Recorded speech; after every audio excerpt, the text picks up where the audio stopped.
ஒரே கேங்ல 7 பேர் keyman. Order ready ஆகுது ஒரு 5 மாசத்துக்கு முன்னாடி.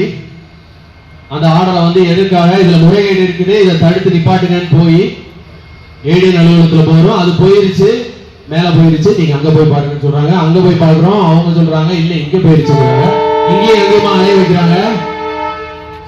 கடைசியில ஏடிஎன் அலுவலகத்துக்கு ஒரு வழியாக அந்த ஆர்டரை ப்ரொபோசலை திரும்பி அனுப்பி வைக்கிறோம். ப்ரொபோசல் வந்து இங்க ஏடிஎன் கேட்டா அவர் சொன்ன முதல் வார்த்தை, எனக்கு யார்டுல 7 பேர் இல்ல 10 பேர் தேவைப்படுறாங்க.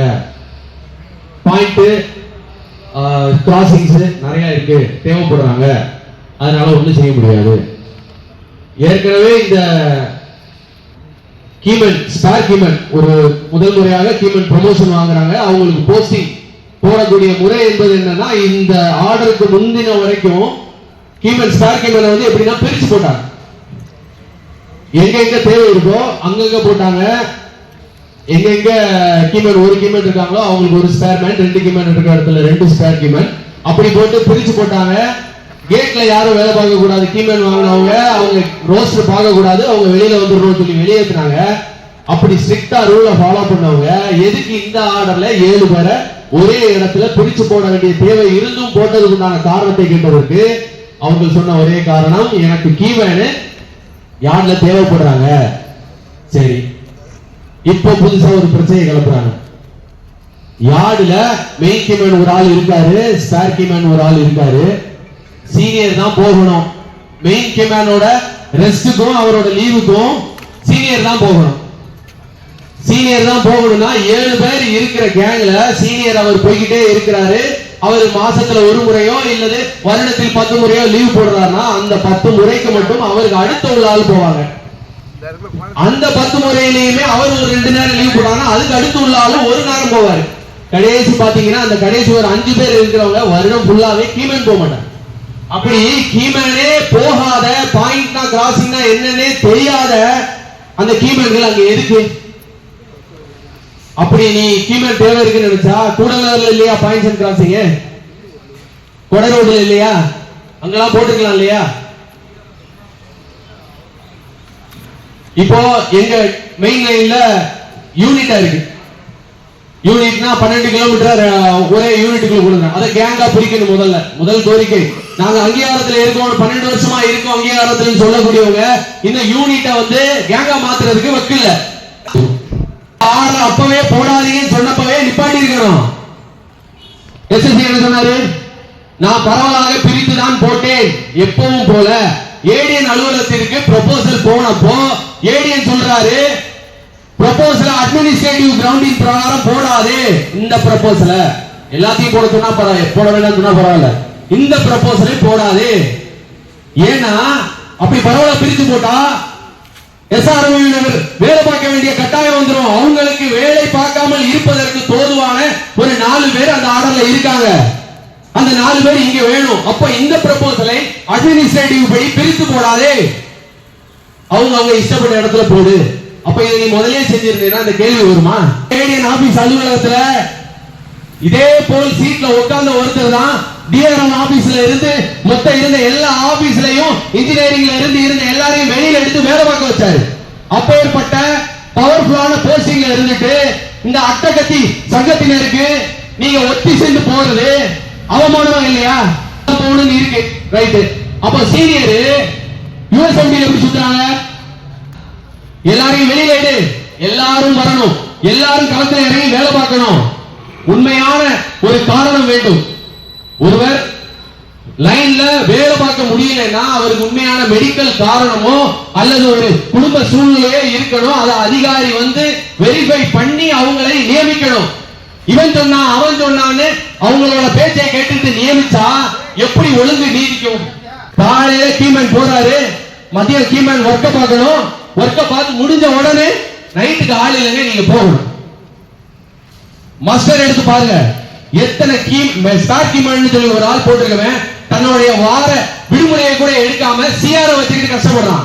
இங்க பிரிச்சு போட வரைக்கும் விடதா இல்ல, நீ பிரிச்சு போட்டே ஆகணும். கீமேன் பார்க்கக்கூடிய அளவுக்கு நெருக்கடியோ, ஒரு கேங்மேன் பார்க்கக்கூடிய அளவுக்கு நெருக்கடியோ, இல்ல ஒரு கேட்ல இருக்கக்கூடிய நெருக்கடியோ பெயிண்டருக்கு கிடையாது. ஆனா அந்த பெயிண்டரு அந்த வேலையை பார்த்தா சங்கப்பணி வந்து பாதிக்கப்படும் அப்படின்னு சொல்லி அவருக்கு ஒரு சப்ஸ்டியூட், அந்த சப்ஸ்டியூட் கீமேன் 349 எல்சி. அந்த கேட் கீப்பர் மலையிலையும் சகதியிலையும் நடந்து விழுந்து எந்திரிச்சு இருக்கிறதே டிராபிக்கான கேட் மெயின் லைன்ல அந்த கேட்ல அவன் கஷ்டப்பட்டு வேலை பார்த்துட்டு இருக்கிற வீடியோ எடுத்தும் போட்டோ எடுத்தும் கொண்டு வந்து காட்டுறோம். இந்த மாதிரி பிரச்சனை இருக்கு, செட்டு போட்டுட்டாங்க. இது வருடக்கணக்கான பிரச்சனை, இப்ப வந்தது இல்ல. வருடக்கணக்காக நாங்கள் சாதித்து கிழித்தோம் என்று சொல்பவர்கள் என்ன செஞ்சு கொண்டிருந்தீங்க? இதோட விட போறதில்ல. இன்னைக்கு இங்க ஆர்ப்பாட்டம் முடிச்சதோட அப்படியே போய் பேண்ட தட்டிட்டு போய் உட்கார்றதுக்கு வரல. இனி இங்க நடக்கும், அடுத்து உண்ணாவிரதம் நடக்கும், ஏடிஆர்எம் ஆபீஸ் முன்னாடி நடக்கும், டிஆர்எம் ஆபீஸ் முன்னாடி நடக்கும். இது முடிகிற வரைக்கும் விட போறது இல்ல. இதை எந்த லெவலுக்கு கொண்டு போகணுமோ அந்த லெவலுக்கு கடைசி வரைக்கும் முட்டி பார்த்து இதுக்கு முடிவு வராத வரைக்கும் நாங்க விட போறது இல்ல. அதை முழுமையாக தெரிந்து கொள்ளுங்கள். 2 அதிகாரிகளின் அந்த ஒரு பாரபட்ச செயலினால் ஒரு சில விஷயங்களை அவங்களால சாதிக்க முடியுது, அதையுமே இனி முடியாது. நாங்க வந்துட்டோம் இல்லையா, எங்களை அதுக்கு கொண்டு வந்தீங்க, இனி முடியாது, விடமாட்டோம். அப்படிங்கும் போது பயப்படாதீர்கள். ப்ரொபோசல் போட்டா நிப்பாட்டிடுவேன், நிப்பாட்டட்டும், நிப்பாட்டுட்டா நீ சொல்லு, முறைப்படி கிடைக்க வேண்டியது எனக்கு கிடைக்கவில்லை அப்படின்னு வந்து சொல்லியா உனக்கு வாங்கி தரலன்னா என்னன்னு கேளு.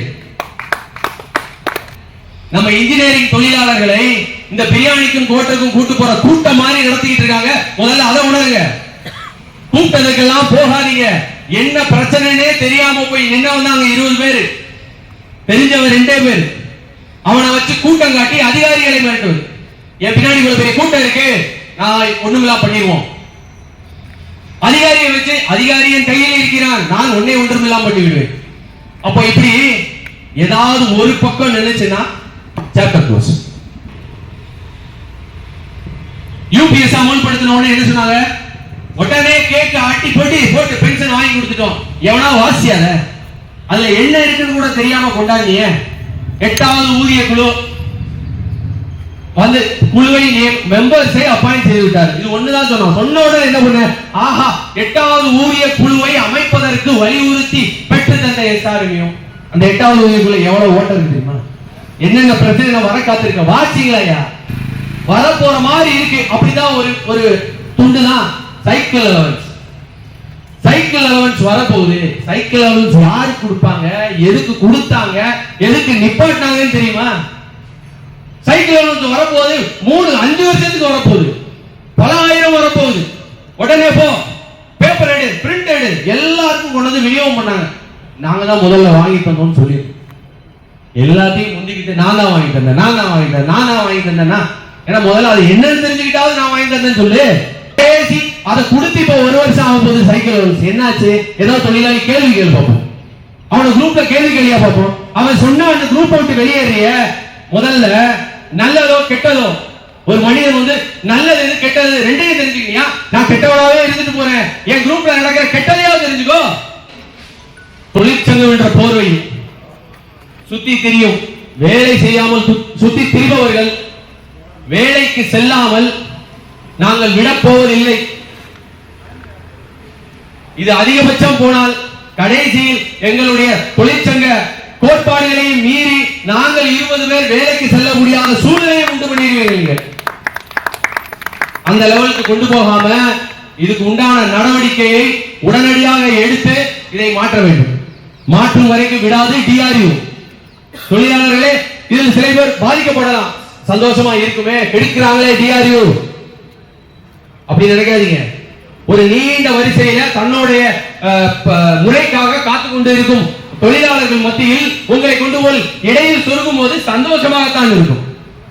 ஆனா உனக்கோ அல்லது உன்னுடைய உறவினருக்கோ அல்லது உன்னுடைய பிள்ளைகளுக்கோ கிடைக்க வேண்டிய நியாயமான கோரிக்கை ஒரு முறை மறுக்கப்படும்.